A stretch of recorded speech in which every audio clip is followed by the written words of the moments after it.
munting propeta ng kapayapaan.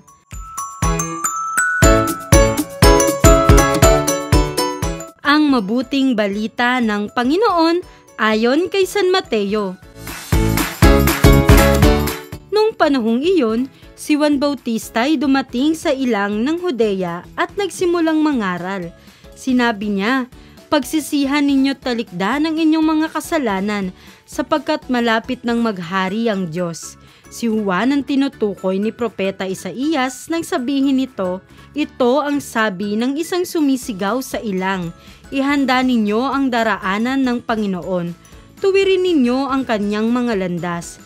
Hinabing balahibo ng kamelyo ang damit ni Juan, at balat ang kanyang pamigkis, ang kanya namang pagkaibalang at pulot-pukyutan. At pumunta sa kanya ang mga taga-Jerusalem, taga-Judea at mga naninirahan sa magkabilang panig ng Jordan. Ipinahayag nila ang kanilang mga kasalanan at sila'y bininyagan ni Juan sa ilog Jordan.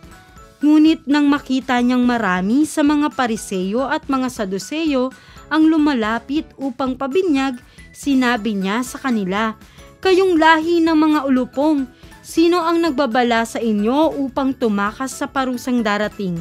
Ipakilala ninyo sa pamamagitan ng inyong pamumuhay na kayo'y nagsisisi, at huwag ninyong ipangahas na kayo'y anak ni Abraham.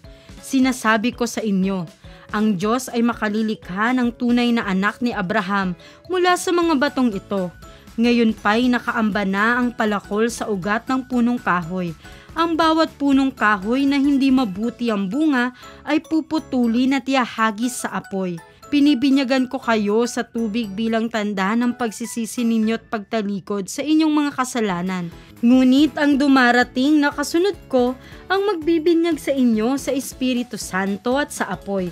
Siya'y makapangyarihan kaysa sa akin.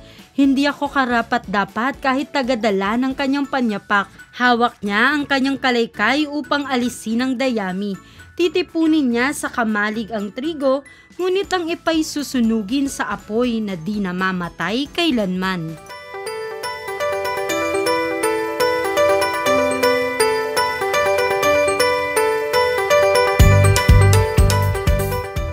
Sa ating kwento, ipinapaalala sa atin ng pinsan ni Kuya Jesus na si Juan Bautista ang kahalagahan ng pagsisisi at paghahanda para sa pagdating ng tagapagligtas.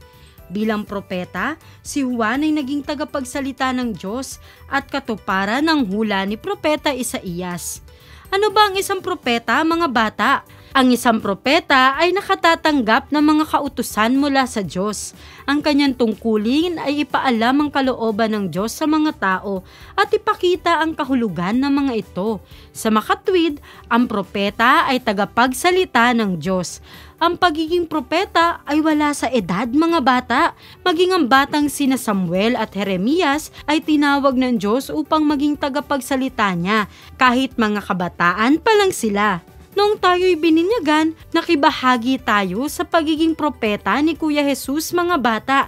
Ibig sabihin, katulad ni Kuya Jesus, tayong lahat ay inaasahan na magiging munting propeta sa iba't ibang paraan, kahit na tayo ay bata pa. Ngayong ikalawang linggo ng Adbyento, ang paalala sa atin ng ikalawang kandila na ating sisindihan, ang kandila ng kapayapaan. Tulad ni Juan Bautista, dapat tayong maging tagapaghanda sa pagdating ng Panginoon sa pamamagitan ng pagdadala ng kapayapaan sa ating paligid.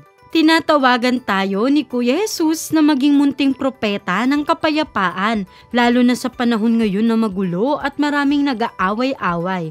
Sana sa pamamagitan natin, mga bata, si Kuya Jesus na prinsipe ng kapayapaan ay maging buhay at aktibo upang tunay nating maranasan ang kapayapaang inaasahan nating lahat.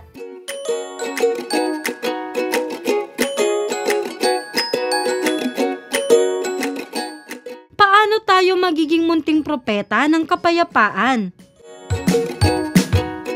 Ang pagiging propeta ay nagsisimula sa pakikinig sa Diyos, mga bata, sa pamamagitan ng panalangin, pagsisimba at pagbabasa ng Biblia. Ikalawa, nagiging propeta rin tayo sa pamamagitan ng pagiging gabay sa kapwa natin bata, sa pagsasabi ng totoo, pagpapayong gumawa ng mabuti, pagtulong na magbati ang nag-aaway, pagdarasal para sa may sakit at pagiging mabuting halimbawa. At panghuli, ipinapakita natin ang pagiging propeta sa mabubuting gawa tulad ng pagpapatawad, pagtulong sa nangangailangan, pagiging masunurin at pag-iwas sa pagsasalita ng masama.